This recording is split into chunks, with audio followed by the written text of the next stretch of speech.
কেশৱ আৰু গংগাৰ বিয়াৰ 6 বছৰ হৈ গৈছিল। ইমান বছৰৰ পিছতো তেওঁলোকৰ মাজত খুটখাট লাগিয়ে আছিল। আৰু এইটোৰ কাৰণ হ'ল কেশৱে নিচা সেৱন কৰিছিল। কেশৱে সদায় নিচা সেৱন কৰি ধলং পলংকৈ ঘৰলৈ আহিছিল। গংগা যা ভাত বাহ। কিমান বাৰ ক'ব লাগে আপোনাক যে মদ খাই ঘৰলৈ নাহিব বুলি? এইটো মোৰ ঘৰ। তই কোন হয় মোক এনেকৈ ঘৰলৈ আহিবলৈ ৰখাবলৈ? মই আপোনাৰ ঘৈণী হয়। এয়া আপোনাৰ ল'ৰা সৌৰভ। আৰু সৌৰভে আপোনাক বহুত ভয় কৰে। কমচে কম ইয়াৰ কাৰণেতো আপুনি মদ খাবলৈ এৰি দিয়ক। এইটো মোৰ ল'ৰা, মোলৈ কিয় ভয় কৰিব? তই এনেই জিতি কথাবোৰ কৈ থাক। সৌৰভ, এই সৌৰভ। সৌৰভে দেউতাকলৈ ভয় কৰি ভিতৰৰ কোঠালি এটালৈ দৌৰ মাৰিলে। তই মোৰ ল'ৰাটোক ভয়াতুৰ বনাই দিলি। আৰু নিচাৰ জালত কেশৱে গংগাক মাৰধৰ কৰিছিল।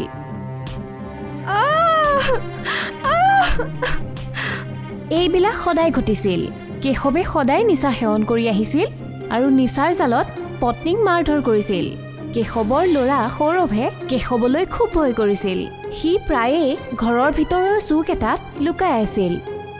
এদিনাখনৰ কথা আছিল। গংগাই ভাবি লৈছিল যে কেশৱে সদায় সদায় নিচা সেৱন কৰাক লৈ আজি তাই এই সমস্যাটোৰ পৰা মুক্তি ল'বই ল'ব। সেইকাৰণেই গংগাই তেওঁৰ দেউতাক মধুকৰ ৰায়ক ঘৰলৈ মাতিছিল। দেউতা, এইবোৰ সদায় সদায় হ'বলৈ ধৰিছে। এওঁ সদায় মদ খাই আহে আৰু মোক মাৰপিট কৰে। আৰু সৌৰভে এতিয়া দেউতাকলৈ ভয় কৰে। তই চিন্তা নকৰিবি, মই জোঁৱাইৰ লগত কথা পাতিম। দেউতাক আৰু জীয়েকে কেশৱ ঘৰলৈ উভতি অহালৈ ৰৈ আছিল।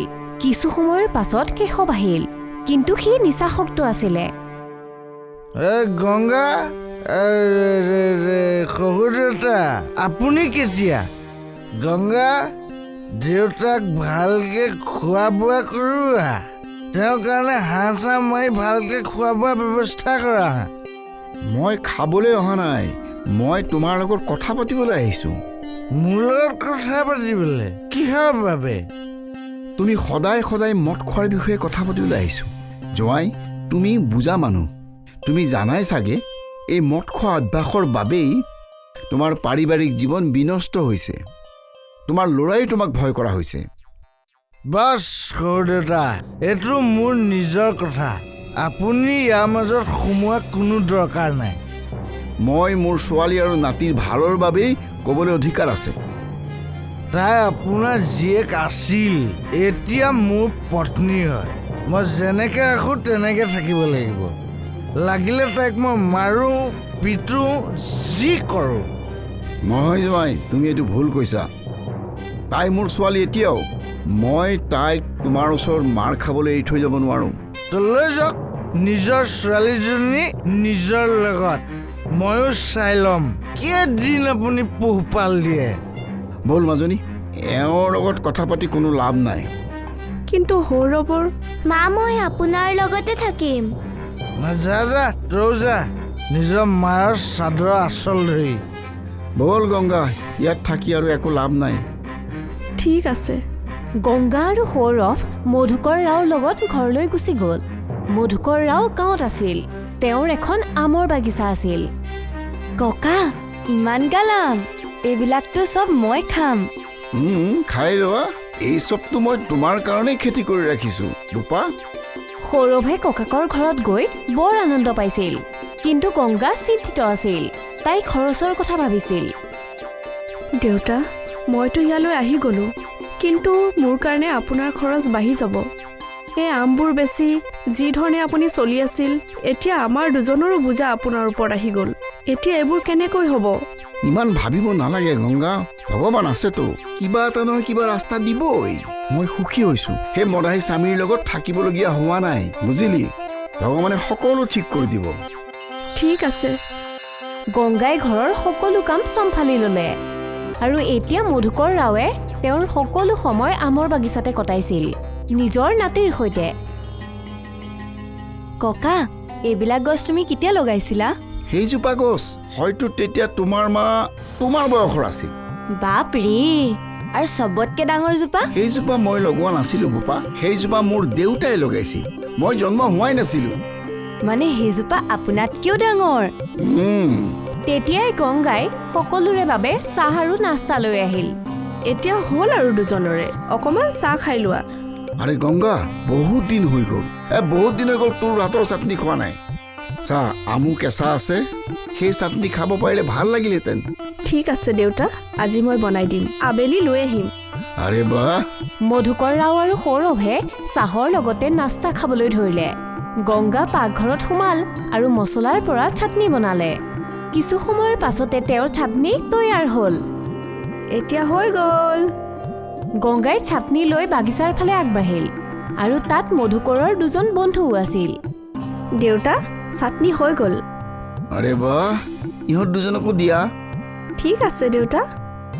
গংগাই দুটা কেঁচা আম কাটিলে আৰু তাত চাটনি সানি দিলে, চবকে ভগাই দিলে। কেঁচা আমৰ সোৱাদ লৈয়ে আৰে বাহ, এইটো বহুত সোৱাদৰ, জিভাৰ জুতি। মই কৈছিলোঁ নহয়, মোৰ গংগাই সুন্দৰকৈ কেঁচা আমৰ চাটনি বনায়। হয় দাদা, যদি এওঁ কেঁচা আমৰ চাটনি বনাবলৈ আৰম্ভ কৰি দিয়ে, বজাৰত ইয়াৰ কোনো গুণেই চাহিদা নকমিব, মানুহে খাই বলিয়া হৈ যাব। হয় হয়, সঁচাকে। এই কথাটো শুনি গংগাই ভাবিবলৈ ধৰিলে। কিয়নো মই ঘৰৰ খৰচা কথা ভাবিয়ে আছিলোঁ। যদি কেঁচা আম বিকি পইচা পাওঁ, তেতিয়া আমাৰ সকলো সমস্যাই সমাধান হৈ যাব। কি হ'ল গংগা?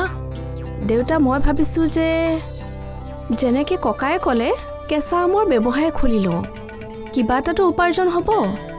এনেকুৱা আইডিয়া বেয়া নহয়, মই তোক সহায় কৰিম, আগবাৰ। আৰু তাৰ পিছদিনাৰ পৰাই গংগাই বজাৰত কেঁচা আমৰ এখন দোকান দিবলৈ ল'লে।